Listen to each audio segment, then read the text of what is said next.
چاہیں. اب دیکھو نا محبوب کریم علیہ السلام نے ارشاد فرمایا, اب سنتے چلے آئیے. فرمایا جو بندہ وضو کرے, مسلم شریف میں روایت ہے, وضو کرنے کے بعد یہ شہادت پڑھے جس کو ہم دوسرا کلمہ کہتے ہیں, فرمایا جو بندہ وضو کر کے یہ اللہ تعالیٰ اس کے لیے جنت کے 8 دروازے کھول دیتا ہے. کتنی بڑی بشارت ہے. میں نے حضرت پیر صاحب قبلہ حضور ایک جگہ پہ یہ حدیث بیان کی تو سامنے ایک بزرگ بیٹھا تھا, مجھے کہنے لگا مولوی صاحبہ آج تک کم چاہ دیتا ہی, مجھے فرمانے لگا کم چاہ دیتا ہی, سمجھ رہے ہو نا. میں نے کہا کیا ہوا ہے, میں نے سمجھا شاید میں انسان ہوں تو کوئی لفظ آگے پیچھے ہو سکتا ہے, تو میں رک گیا. میں نے کہا بزرگو کیا ہوا ہے, اخیائیتا وضو تے جنت دے 8 بوئے کھولی بیٹھا ہے. تو سادہ تھے نا تو ان کا لہجہ مجھے بڑا پسند آیا, تو میں نے ان سے پتا کیا گزارش پیش کی. میں نے کہا بزرگو جنت ابوا میں نہیں کھولیا, جناب دی جنت انہاں کھولیا, میں سنایا ہے. سبحان اللہ, میں نے صرف سنایا ہے. اور دھیان میری طرف رکھنا, میں نے کہا بزرگو پھر یہاں سے سوچنا چاہیے کہ جس مصطفیٰ کی شریعت میں وضو کرنے سے جنت کے دروازے کھل جاتے ہیں, تو جو وضو کے بعد بندہ نماز پڑھے گا بتاؤ اس کو اللہ کتنا ثواب عطا فرمائے گا.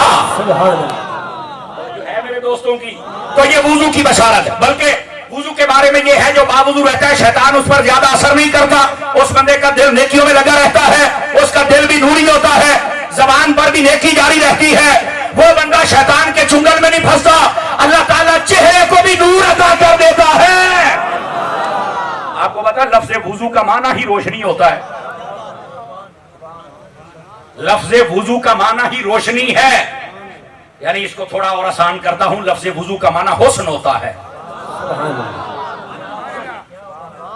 چلے ابھی بھی نہیں سمجھا, میں اور کھول دیتا ہوں. یہ بخاری شریف باب غر المحجلین اٹھا کے دیکھیں, اس کے اندر روایت موجود ہے, میں مفہوماً سنا رہا ہوں. میرے حبیب کریم علیہ السلام نے ارشاد فرمایا قیامت والے دن ہم اپنی امت کو پہچان لیں گے, یعنی آدم علیہ السلام سے لے کر قیامت کی صبح تک امتیں ہوں گی, پر میں اپنے کو پہچان لوں گا. میں کیا واہ سائیں ہوئے تو وقت مدینے والے جیسا ہوئے نا. ابھی جو چو بیٹھے آپ کی ذوق کی نظر کر رہا ہوں جملہ, کہا میں پہچان لوں گا. پوچھا میرے آقا کیسے, اب میں مفہوماً سنا رہا ہوں. فرمایا تمہارے نور سے. آواز کمزوروں والی ہے, آواز جوانوں والی چاہیے. سبحان اللہ, میں نے عقیدہ بیان کرنا ہے. کہا تمہارے نور سے. اب یہ مفہوماً سنا رہا ہوں.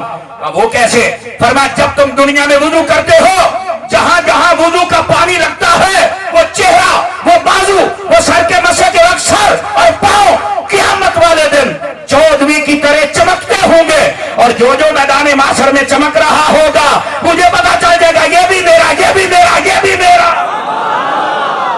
اس واسطے میری جان باوضو رہو. یہ وضو جیسے دنیا میں چمکاتا ہے ویسا حشر کے اندر بھی چمکا دیتا ہے. اور اگر آپ دھیان فرمائیں تو یہاں ایک اور روایت جلدی میں سنا دوں, خوشخبری والی بات ہے نا, حضور میرے بشارتیں سناتے ہیں نا. حبیب پاک کی ایک روایت کا مفہوم ہے, فرمایا جو بندہ باوضو رہے اور اسی حالت میں فوت ہو جائے اللہ تعالیٰ قیامت والے دن شہیدوں کے ساتھ اٹھائے گا. سبحان اللہ,